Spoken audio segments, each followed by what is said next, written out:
જેની દ્રષ્ટિ જેવી એવી એની સૃષ્ટિ. એક વ્યક્તિ એવા છે, એને આ ભગવાનની સૃષ્ટિ હૃદયથી ગમે, કારણ એ બગીચામાં ગયા, એમણે બગીચામાં ગુલાબ મહેકતા હતા, સાથે ગુલાબ એમણે પોતાનું કરવા માટે એક ગુલાબ એ તોડે છે, પણ બહુ જ હોશિયારીથી ગુલાબ તોડે છે, જેથી એને એક કાંટા વાગી ન જાય. ગુલાબના છોડ હોય ઉગે તો સાથે કાંટા હોય, પણ એનું લક્ષ્ય એ ગુલાબ તરફ હતું, એટલે ગુલાબના કાંટા એ ગુલાબની પાર્ટ ઓફ લાઈફ છે. ગુલાબ ડેવલપ થાય એનો એક પાર્ટ છે. એમ યોગીજી મહારાજ કહેતા આ સત્સંગ છે એ દિવ્ય છે. એ જો આપણને સમજાય તો માનસિક બહુ શાંતિ થાય, આંતરિક શાંતિ થાય.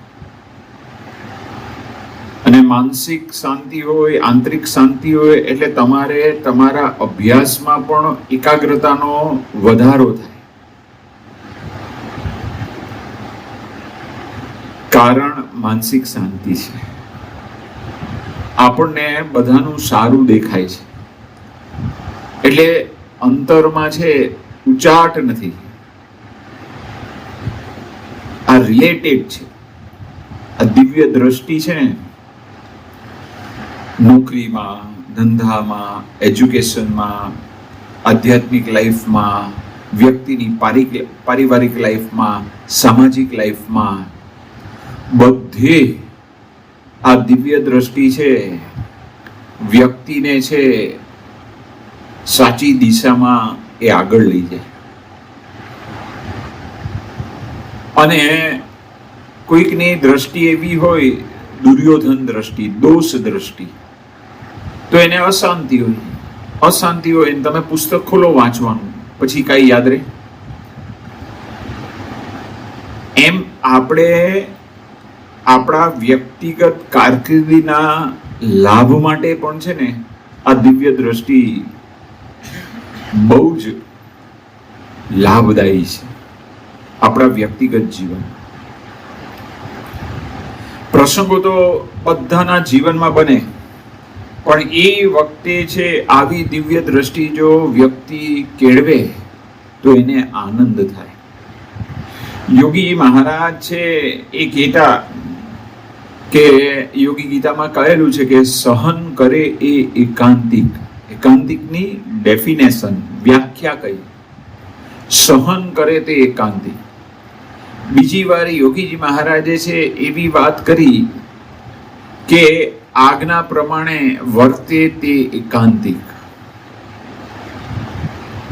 હવે આમાં તો છે ને આખું જીવન આવી ગયું. આજ્ઞા પ્રમાણે વર્તે એકાંતિક. હવે આપણા જીવન સાથે આપણે સરખાવીએ.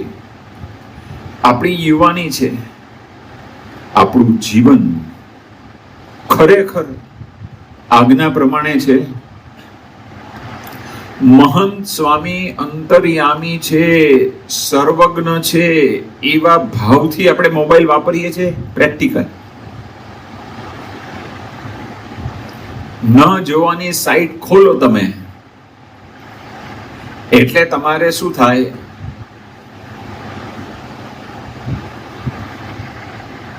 વાંચનમાં છે વિક્ષેપ થાય.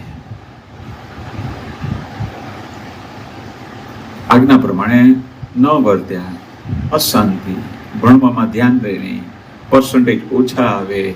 આપણા માતા પિતા આપણા પાસે કેટલી બધી અપેક્ષા સાથે તમને ઘરથી દૂર આ ભણવા માટે મોકલ્યા છે, મનોરંજન કરવા માટે નથી મોકલ્યા.